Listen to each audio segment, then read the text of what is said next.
Hello guys, welcome back to my Ravan for you channel. మా ఛానల్కు దోస్తు లైక్, షేర్, సబ్స్క్రైబ్ అయితే ఖచ్చితంగా అయితే చేసుకోండి. పక్కన ఉన్న బెల్ ఐకాన్ కూడా ఆన్ చేసి పెట్టుకోనికైతే కొంచెం ట్రై చేయండి. మనం చేసే ప్రతి వీడియో మీకైతే నోటిఫికేషన్ వస్తుంది. అయితే ఈరోజు టాపిక్ వచ్చేసి అయితే మనం సందీప్ రెడ్డి వంగ స్పిరిట్ మూవీ అయితే తీస్తున్నారు కదా. ఈ మూవీ గురించి అయితే బిగ్ బిగ్ అప్డేట్ అయితే వచ్చింది. ఆ మూవీ కాన్సెప్ట్ అయితే ఏంది, మూవీ ఎలా ఉండబోతుంది, మూవీలో ఎన్ని రోల్స్ అయితే ప్రభాస్ గారు చేయబోతున్నారు అనేది ఈ వీడియోలో కొంచెం డీటెయిల్గా అయితే మాట్లాడుకుందాం. ఈ వీడియోకి వచ్చేసి నేనైతే ఒక 10 లాక్స్ ఇస్తున్నాను. అందరూ లైక్ చేసి మీ ఫ్రెండ్స్‌కి షేర్ చేస్తారని అనుకుంటున్నా. ఖచ్చితంగా అయితే మీకు వీడియో పడతానని అయితే అనుకుంటున్నా. ప్రభాస్ గారికి ఫ్యాన్స్ ఎవరైనా కొత్తగా చూస్తుంటే మాత్రం ఖచ్చితంగా అయితే సబ్స్క్రైబ్ అయితే చేసుకోండి. అయితే మనమైతే టాపిక్ వచ్చి మన ప్రభాస్ గారు అయితే ఇప్పుడు ప్రస్తుతానికైతే మన 'రాజసాబ్' మూవీ దానిలో అయితే కొంచెం బిజీగా అయితే ఉన్నారు. ఆయనైతే షూటింగ్ అయితే ఆల్మోస్ట్ అయితే ఇప్పటికి 50% అయితే కంప్లీట్ అయిపోయింది టోటల్‌గా అయితే. సారీ, 50% ఆల్మోస్ట్ అయితే క్లైమాక్స్ సీన్స్ అయితే చేస్తున్నారు.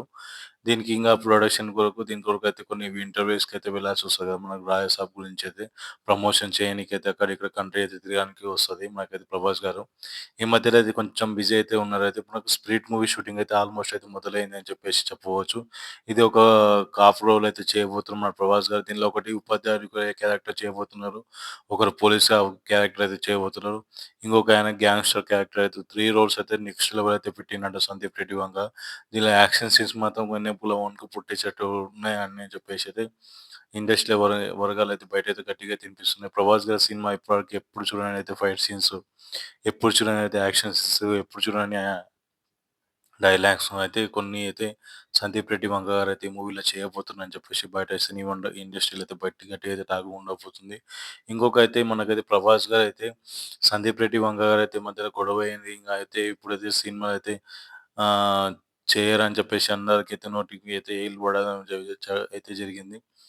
అయితే కొన్ని సీన్స్ అయితే గైస్ అది మన ప్రభాస్ గారైతే లవ్ సీన్స్, కిస్ సీన్స్ అయితే చాలా ఎక్కువ రొమాంటిక్ సీన్స్ ఉన్నాయి కాబట్టి అయితే ఆ స్టోరీ పరంగా అయితే మనకు సందీప్ రెడ్డి వంగ గారికి వాళ్ళకైతే చిన్న ఇష్యూ అయితే అయింది. కొన్ని సీన్స్ అయితే కట్ చేయండి సందీప్ అని చెప్పేసి అయితే ప్రభాస్ గారైతే అడగడం అయితే జరిగింది. అది సార్ కొన్ని సీన్స్ అయితే తీయనీకి రా సార్, ఆల్మోస్ట్ అది సినిమా ఇట్లనే ఫిక్స్ అయింది.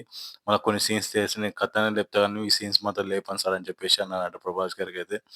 అలాంటి సీన్స్ అయితే చాలా ఉన్నాయని చెప్పేసి అనొచ్చు. ఇంగ ఈ సినిమాలో హీరోయిన్ క్యారెక్టర్ ఎవరు చేయబోతున్నారని చెప్పేసి అయితే చాలా అయితే కన్‌ఫ్యూజ్ అయితుంది. ఇది బాలీవుడ్ నుంచి అయితే ఒక యాక్టర్ అయితే పిలిపించబోతున్నారు. ఆ బాలీవుడ్‌లో నుంచి. ఆ స్పిరిట్‌లో అయితే మనకైతే కన్ఫర్మ్‌గా అయితే ఆ యాక్టర్ అయితే ఉండబోతుంది. ఆమె పేరు కళ్యాణి అని చెప్పేసి అంటున్నారు. మన బాలీవుడ్ యాక్టర్ ఎవరో మనకైతే తెలవదు, కళ్యాణి అనే ఆమె. అతి త్వరలో అయితే అది కూడా అనౌన్స్‌మెంట్ అయితే అయితదంట. మనకు తర్వాత ఇంకొకటి నాగబాబు గారి కొడుకైతే ఉన్నారు కదా మనకైతే. అన్న అయితే యాక్షన్ విలన్ రోల్ అయితే చేయబోతున్నాడంట. అతి త్వరలో అయితే దాని గురించి అయితే అనౌన్స్‌మెంట్ అయితే గట్టిగా అయితే వినిపిస్తుంది. మనకైతే డాన్‌లీ క్యారెక్టర్ అయితే లేదు. డాన్‌లీ క్యారెక్టర్ అయితే అసలు ఉండబోదని చెప్పేసి అయితే వాళ్ళైతే చెప్పడం అయితే జరిగింది. మళ్ళీ ఇంగ ఎంత నిజమో ఎంత అబద్ధమో అనేది మనకైతే సినిమా పడినాకైతే తెలుస్తది. ఖచ్చితంగా అయితే ఈ సినిమా కొరకు ఎంతమంది ఈగర్‌గా వెయిట్ చేస్తున్నారో కింద కామెంట్ సెక్షన్‌లో నాకైతే కామెంట్ చేయండి. కొత్తగా విజిట్ చేసిన వాళ్ళు మా ఛానెల్ సబ్స్క్రైబ్ చేసుకొని మీ ఫ్రెండ్స్‌కి అయితే షేర్ చేయండి. ఖచ్చితంగా అయితే మీకు వీడియో నచ్చిందని అనుకుంటున్నా. Thank you for watching this. Love you all.